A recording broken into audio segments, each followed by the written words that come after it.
Hello, everyone, and welcome into this special edition of the Equinox video section. This summer, we are putting together a series of roundtable discussions to talk about the university, going back to school in the fall, and what that will be like. We will be focusing on specific topics within this, including health and safety, dining, residence life, financials, and academics. We are very excited to bring this presentation to you. This first episode will be an introduction to everything that we will be doing, and we hope that you guys will continue to watch the series and stay tuned for more information. So up first, we have our staff writer, Sonal, who is in the sciences field and knows so much about health and safety already, giving us an overview about that topic. Sonal? Good afternoon. My name is Sonal, and I'm a staff writer for the FDU Equinox. My focus on the Roundtable series is the overall health and safety procedures that FDU will be putting into effect as a result of COVID-19. As the fall 2020 semester approaches, there's so many questions that remain unanswered. Due to the limited information that the FDU community knows, the ideal situation is that students will be able to attend the regularly scheduled in-person classes after the first 3 weeks of the semester on September 8th. One major concern is health and safety initiatives that will be taken by FDU to protect its students and faculty members. FDU has over 11,000 students. It would take a lot of time and planning to test all students, faculty, and staff. If FDU requires testing, the administration will have to come up with a comprehensive plan. It is still not confirmed if FDU will provide testing. While there is a testing site near campus, everyone who gets tested there has to make an appointment. Other measures will include maintaining social distancing and carrying out procedures for disinfection. Maintaining social distancing will be challenging. It will affect several aspects of student life, including classes, sports, student programming, and research. Disinfecting procedures will affect classroom and office buildings, the bookstore, the library, and the Rockland Center. The frequency of disinfection in these places will need to be established. On behalf of the student body, I'm here to ask the leaders of our school, as well as the local communities of Hackensack and Teaneck, to inform us of the necessary measures that we as students can take to protect our own well-being as well as others. As students, we should be the first to know the plan of action that will be taken by FDU in order to ensure our safety. Over the course of the Roundtable series, I plan to find out how on-campus testing will work, as well as pricing and procedures to follow if a student were to contract COVID-19, disinfectant procedures and how often disinfection will take place, the Hackensack, Teaneck, Bergen County, state, and federal laws involving health safety, protective measures for faculty, staff, and also students, occupancy limits for different buildings and areas on campus.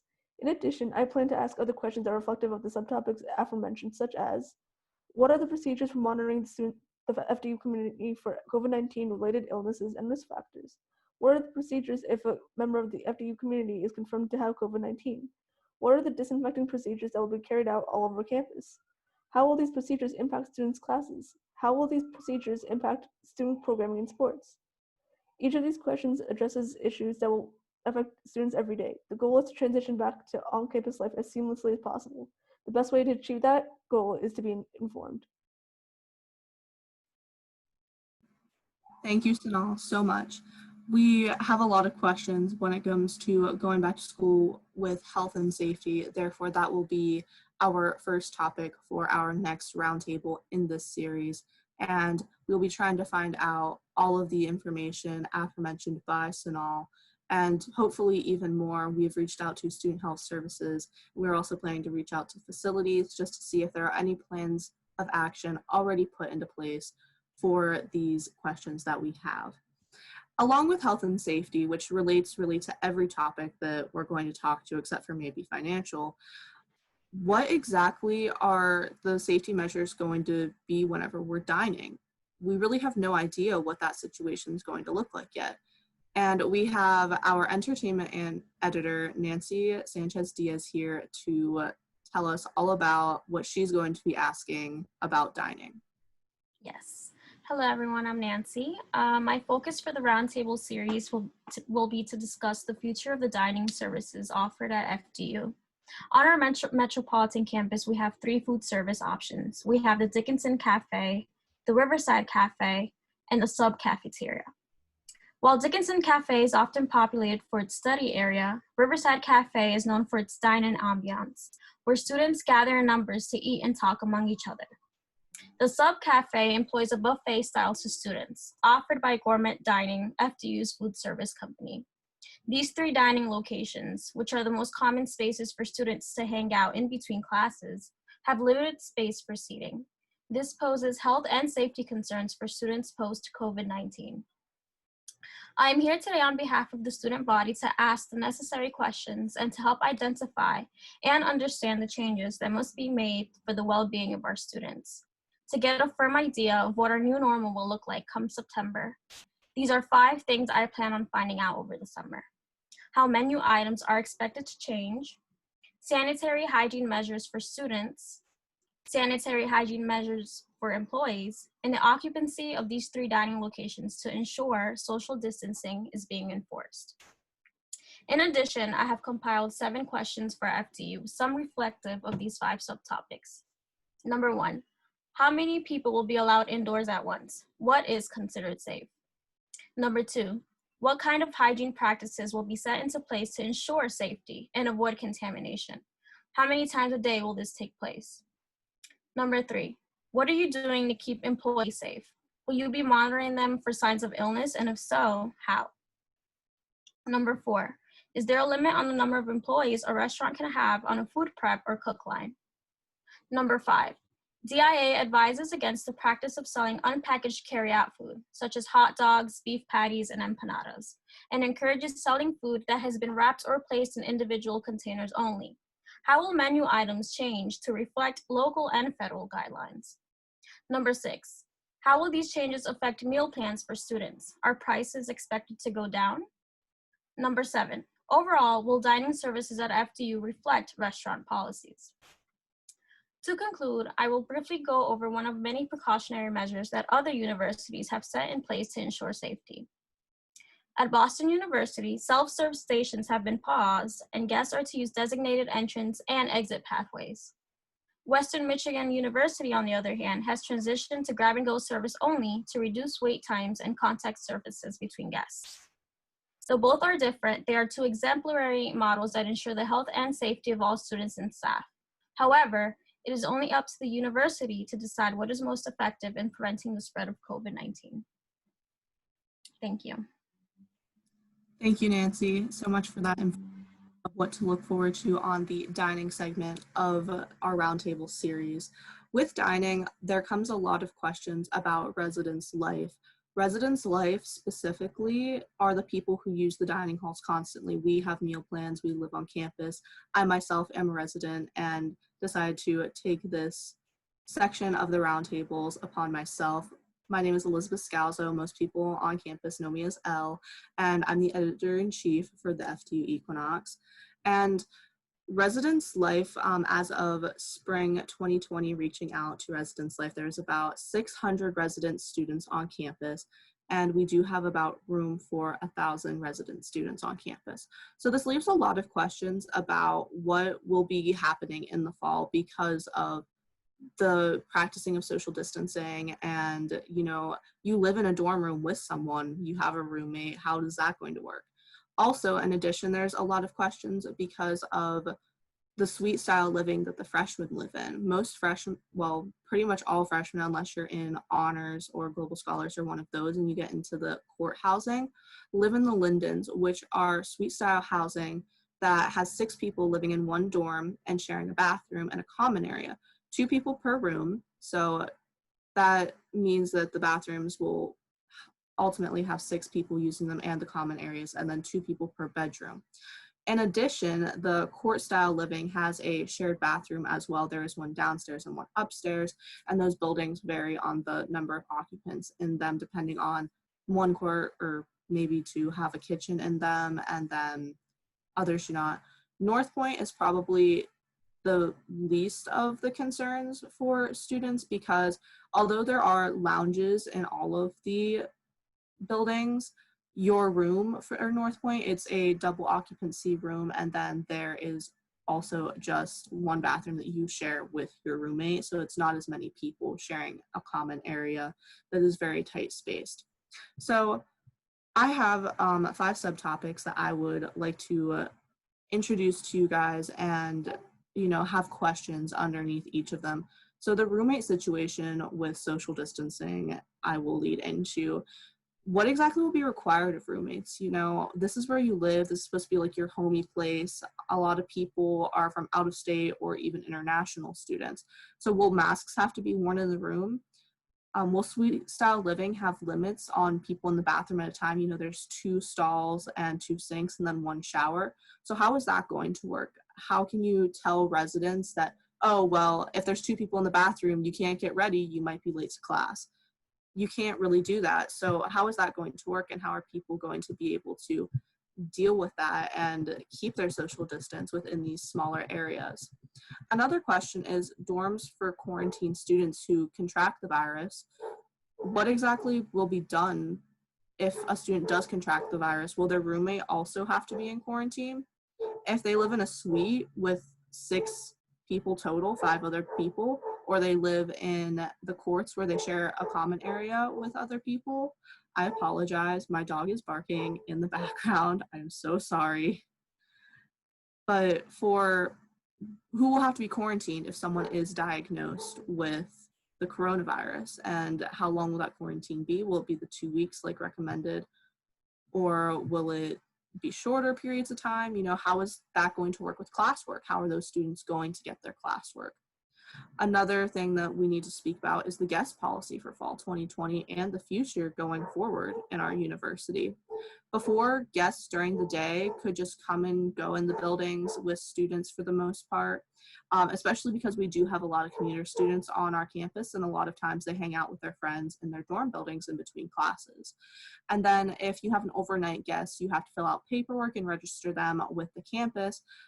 Is there going to be allowance of overnight guests? I do know there are already rules about the maximum number of consecutive nights a guest can stay and about the total number of nights a guest can stay on campus. Will there even be commuter students allowed in the dorm buildings this fall? Will anyone, if you don't have a key card, be let in? It's a really good question. Another question that I have is, are students going to be educated on how to properly disinfect their dorms? So students are responsible for keeping their own rooms clean, while there are cleaning services for common areas and bathrooms in the suite style living dorms. There isn't really any information right now on how to properly disinfect and keep your rooms clean. And that leads another question of who's responsible for teaching you how to do that? A lot of students come to college and have no experience with cleaning or keeping things nice. Some students have never even done laundry until they go to college. So is that going to be the RA's responsibility? Is it going to be a pamphlet that's handed out? But there really should be some sort of information about how to keep your room clean and disinfected. And then finally, the last question, and one of the biggest things, is once a week, the common areas are usually cleaned in suites, and also the lounges in the buildings are cleaned about once a week, and that also includes the rooms for the laundry, so where the washers and dryers are. So is there going to be more disinfecting done than once a week? Because people will be using those areas, they're going to have to. And in buildings like North Point, the laundry rooms stay open 24 hours. Are they going to have periods of time where they're shut down to be completely disinfected? There's just a lot of questions that need to be had, and a lot of times the laundry rooms, they just get swept out, they take out any garbage. Are they going to disinfect the machines with Lysol and Lysol wipes? There's just so many questions that need to be had. So I'm really excited to ask these questions to Housing and Residence Life, and also to the health and safety people at our university, and find out for our housing and residence lives, like those who live on campus, what exactly is going to be expected of you to keep your room disinfected, and how is the procedures of the university going to work to keep us safe, because we do live there. And with this new schedule for fall, we're going to be there straight through. If you don't go home on the weekends, you aren't going to be going home, because we aren't going to have a break. I live out of state. I won't be going home at all. So that's just a lot to consider whenever there's going to be more students probably staying on campus for a long period of time. Thank you for listening to that bit about housing and residence life. Up next, we have Amaya, who will be speaking about the financial end of the school. Hello everyone, my name is Amaya Morales and I am the managing editor as well as the video editor for the FDU Equinox. I will be focusing on the finances and financial aid for the upcoming semester as well as the entire year really. With the COVID pandemic affecting all of this. Recently, with the spring semester being cut short and everybody sent home for the remainder of the semester, we had to learn remotely, and all the money we paid to be on campus, expecting that we were going to be on campus the whole entire semester. A lot of the resources that we paid for, such as the computer labs and printing and technology fees that we often use, considering like Wi-Fi, one of the most prominent things that all students have accessibility across campus, no matter what building you're in.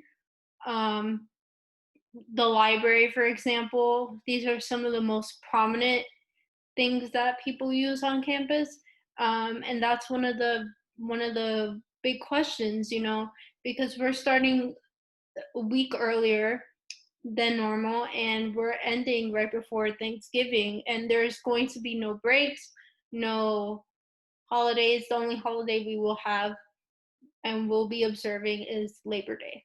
So these are things to consider, because usually we pay, it depends on everybody because everybody's different, but we normally pay 15 weeks and now we're being cut down to 11 weeks. So how is that going to work? That's a very big question. In addition, I'll be focusing on how students, specifically residents, will be paying for their room and board, because again, we're going to only be there we're going to be in classes, I should say, for 11 weeks. However, we will be starting the first 3 weeks online, so we are online learning remotely for 3 weeks from August 17th until September 7th, and we're expected to go back September 8th. So residents have to pay for those 3 weeks that they're not on campus, That's one of the most important questions. And how about international students? What are they going to do? They probably can't access from wherever they're coming from to learn online. I mean, maybe they can. Everybody has a different lifestyle, so you can't assume anything. But those are things to consider. And this is me speaking from opinion, but I don't believe that students should be charged for stuff that they're not even going to be using for 3 weeks, and I'm sure many can agree with me. So those are two of the most important things. However, I will also ask about what FDU will do with the $5.7 million they were awarded by the federal government. And to briefly put, recently, because of the COVID-19 pandemic, FDU was awarded $5.7 million to be exact. It was $5,771,203, and a good chunk of it, almost more than half, was given to students under the CARE Act.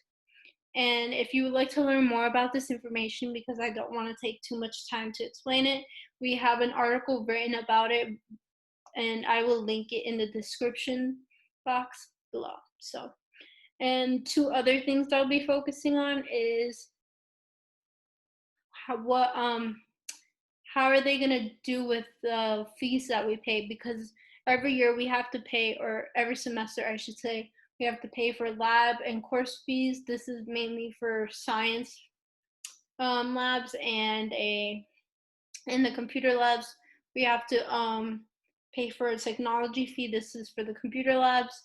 And we also pay for a wellness education fee, and also insurance for those who have do not have insurance. This is mainly for international students.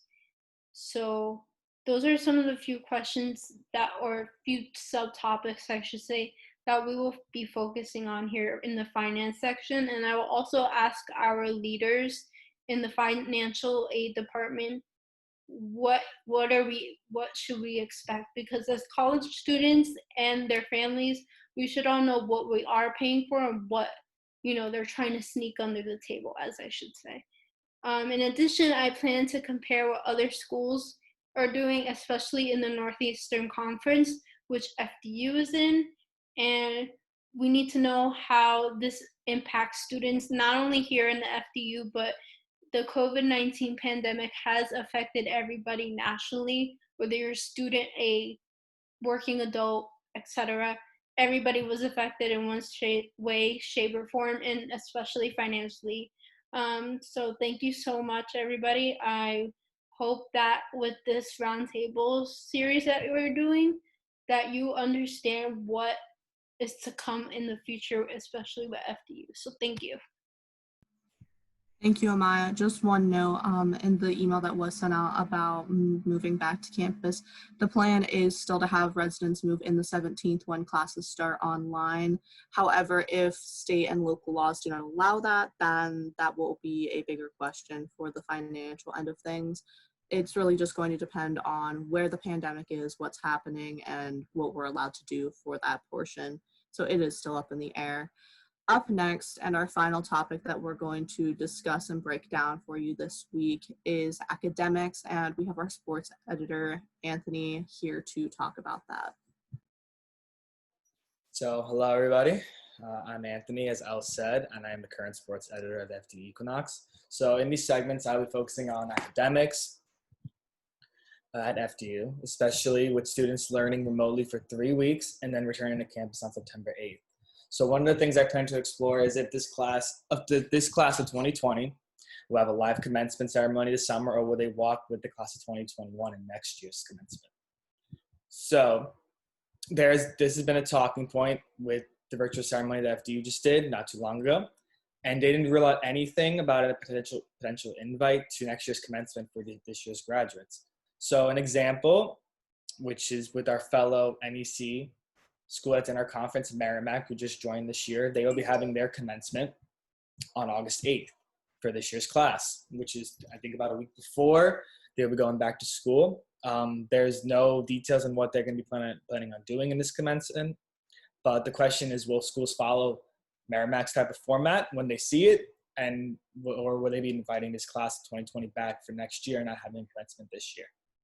So like I said before, the fall semester will be starting on August 17th, with the first 3 weeks of class being on Zoom, remotely, or on Blackboard. Everybody's probably going to be asking how the purchasing books going to work for classes. Will professors have books for their classes? And then when we get back to campus on September 8th, the earliest, how will classes work now in face-to-face? And then with September 8th being the earliest date for returning to classes, how many students will be allowed into the Robeson Annex, Dickinson Hall, and many other buildings on campus at once? Will there be precautions regarding masks, gloves, hand sanitizer stations, etc.? And I've also included another example from our fellow NEC school, Sacred Heart, who will be returning to school August 17th, I think, as well. And they've implemented a precaution where students will be having the temperature taken on move-in day.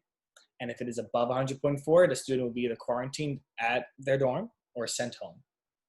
And they have also implemented different desks to check in when students move back in to make sure everything's on the same track and everybody can move in okay. So with face-to-face instruction, how will science labs work with the first 2 weeks of being online? Will science majors, bio majors, chem majors have labs? Because that's very important for their major. Will professors split their classes because of social distancing and teach using Zoom and class at the same time? A lot of questions to be answered soon. FDU will be online for the first few weeks, like I said. This was a decision based on the current state of the pandemic across the country. These classes could be possibly extended longer than 3 weeks, or it's possible we can start face-to-face classes on August 17th and not have to do any online classes at all. President Capuano did not rule out any possibilities with the uncertainty of the COVID-19 pandemic. It's very difficult to predict whether or not face-to-face interaction can be achieved by the start of the semester on August 17th. So a lot of questions in my segment. We hope to get more information in the near future about face-to-face interaction, and be sure to join in on our roundtable discussions as this news comes to us throughout the summer. Thank you, Anthony. Something else to make sure that you are doing is following us on social media and also keeping up on the articles that we post on our website, because as we find out information, we will also be writing articles and trying to get that information out to the student body as quickly and effectively as possible. And I really hope that everyone enjoys these roundtable segments. Within the next few segments, it'll be more of a conversational type thing, like a talk show, having hopefully some guests from the university come and speak to us, or have them answer our questions via email that we can present to you guys through this segment. Something else that we are really looking forward to is just putting this up on YouTube and getting our video section to have some content over the summer. My dog's gonna start barking again because she cannot be quiet anytime I turn the mic on. I am sorry once again. It's life, we're all at home. But we would like to thank you guys for watching, and if you do want to make sure that you stay updated on all of these roundtable segments, don't be afraid to hit the subscribe button down below, and we will see you guys whenever we talk about health and safety. Y'all gonna wave? Thank you for watching. Please be sure to tune in 2 weeks from now, and we hope you get all the information you need. Have a great week, or 2 weeks, I should say. Stay safe, wash your hands, and don't go out if it's not necessary. Take care, everybody. Have a good one.